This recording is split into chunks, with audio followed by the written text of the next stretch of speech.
Chers amis, je vous retrouve. Ah, que de chemin parcouru l'an dernier. À vous narrer ces rencontres étonnantes de personnages restés gravés dans nos mémoires, par leurs actions ou leur passage dans notre village, et ce, depuis un millénaire. Au Rissey, notre Champagne est désormais notre fer de lance. Hommes et femmes, vignerons et habitants des Rissey y contribuent chaque jour. Je les ai tous connus. Alors c'est la deuxième année que vous interprétez le personnage de Réciacus, personnage fictif, ambassadeur du temps. Comment vous imprégnez d'un personnage quand il n'y a pas de caméra et qu'on n'est pas sur scène et qu'on fait que la voix? C'est beaucoup plus difficile parce que tout repose sur le rythme. Tu sais, c'est comme quand tu chantes une chanson toi-même de quelqu'un d'autre. Tu la chantes pas aussi bien que la personne, mais si tu es dans le bon rythme du chanteur, ça le fait.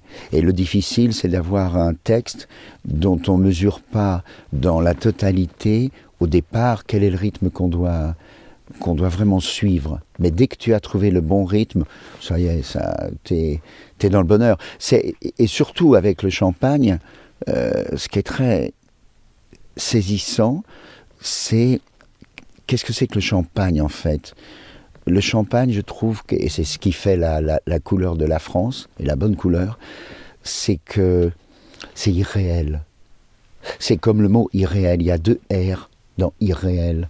Je trouve que le Champagne, c'est l'ivresse de l'alcool, où il y a 2 O aussi, c'est-à-dire que c'est quelque chose en plus, c'est un pétillement, où il y a 2 L aussi. C'est-à-dire que c'est quelque chose qui a été créé, pas comme les tartes tatin parce que c'était à l'envers, mais c'est pour remettre à l'endroit l'idée que on peut rire de tout, quoi. On peut s'amuser de tout, même de l'alcool. C'est-à-dire que cette ivresse du Champagne, elle est liée jusqu'au bout des temps à la joie d'être heureux ensemble, la joie de on va trinquer ensemble, on va se faire du plaisir ensemble. C'est pas du tout l'abandon dans la détresse de l'alcool qui peut t'abrutir et aller dans les profondeurs d'un désespoir, tu vois. C'est pas quelque chose qui se détruit, au contraire, c'est quelque chose qui renaît. C'est-à-dire le fait que après tout, quoi qu'il se passe dans la vie, il y a toujours un moment Champagne, le moment où tu es heureux, le moment où tu fêtes quelque chose. Et je trouve que cette qualité-là fait que tous ceux qui participent à la création, parce qu'on parle de création pour le Champagne, que tous ceux qui participent à la création du Champagne, ils ont quelque chose de, je sais pas, de sympathique, de frais.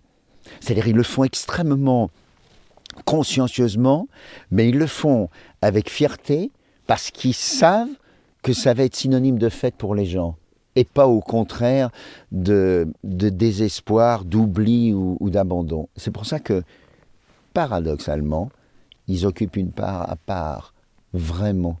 Ils occupent une place à part. Ils sont presque célébrés en même temps que la fête. C'est un beau métier. En tout cas, une belle tirade pour la promotion du Champagne. Mais c'est la vérité. Ouais. C'est la vérité. C'est pas la première fois que vous faites ce genre de prestations pour des sons Oui. et lumière, Oui. sur d'autres thématiques. Oui, évidemment, en Avignon, bien sûr, pour raconter cette histoire extraordinaire où là, il ne s'agit pas de Champagne, de fête, parce que le théâtre, finalement, n'est pas une fête. Le théâtre, c'est un partage. Et je voudrais juste souligner quelque chose d'incroyable, à quel point la langue française est exceptionnelle, parce qu'elle est comme un arc-en-ciel. Aucun mot n'a été choisi au hasard. Par exemple, entre conseil et opinion. C'est-à-dire quand j'entends, par exemple, tu es dans un restaurant et la personne qui est là fait « Qu'est-ce que vous me conseillez ?» Non, parce qu'un conseil, tu le suis. Donc tu le suis aveuglément. Alors qu'une opinion, on te l'offre et c'est à toi de la partager ou pas. Et je pense que beaucoup de vins sont des vins à conseiller, point barre. Ça va avec ça, ça va avec ça. Alors que le Champagne, c'est une opinion. C'est-à-dire, est-ce que vous partagez le sens de la fête? Est-ce que vous partagez mon opinion que pour ça, pour ce moment particulier, c'est au Champagne que ça se fête. Et je crois que c'est toute la différence.